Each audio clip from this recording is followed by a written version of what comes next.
जिला मुख्यालय स्थित चंबल मुक्ति धाम पर एक भावुक और प्रेरणादायक खबर सामने आई है। 85 वर्षीय वृद्ध मां के निधन के बाद उसकी अधेड़ बेटी ने सामाजिक रूढ़ियों को तोड़ते हुए पुत्र का धर्म निभाया और मां का अंतिम संस्कार कर अंतिम विदाई दी।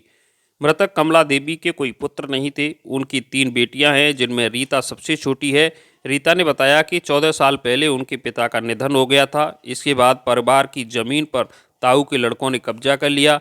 मजबूरी में वे अपनी बुजुर्ग मां को ससुराल चितौरा गांव लेकर आईं।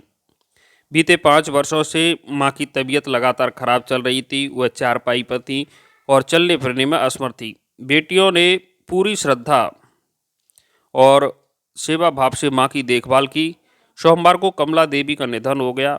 उनकी अंतिम इच्छा के अनुसार चंबल मुक्ति धाम पर बेटी रीता ने सनातन और वैदिक पद्धति से चिता को मुखाग्नि दी।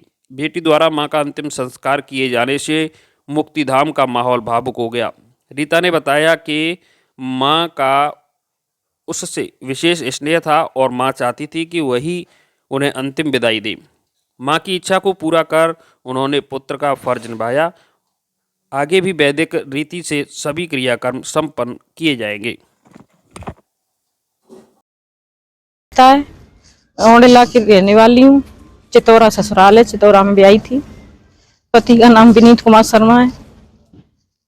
माँ मेरी शादी करी थी तो मेरे से ज्यादा प्रेम करती थी, तो मेरे ही साथ रहना चाहती थी वो। पिताजी खत्म हो गए तो माँ उसी दिन से मेरे साथ आ गई।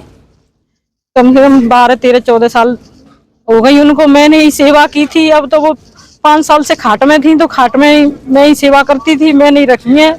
मेरे पास से वे कहीं जाना नहीं चाहती। मुझसे कहती थी बेटा मेरे को चम्मिल ले जाना, वहीं पे दाग देना, और तू ही दाग दियो बेटा, ते संग रही हो तो तू ही है मेरी। तो आपके कोई भाई वगैरह? भाई मेरे है नहीं कोई। हम 3 बहन थे, मैं सबसे छोटी हूँ। मुझे कोई ज्यादा चाहती तो थी। आपसे ही प्रेम ज्यादा करती? मुझसे ज्यादा प्रेम करती। आपने दाग दिया? हाँ मैंने ही दाग दिया है। मेरे ही पास रहती। मेरे जमीन थी उनकी, वो सब लुट गई। ताऊओं के लड़कों ने सब ले ली।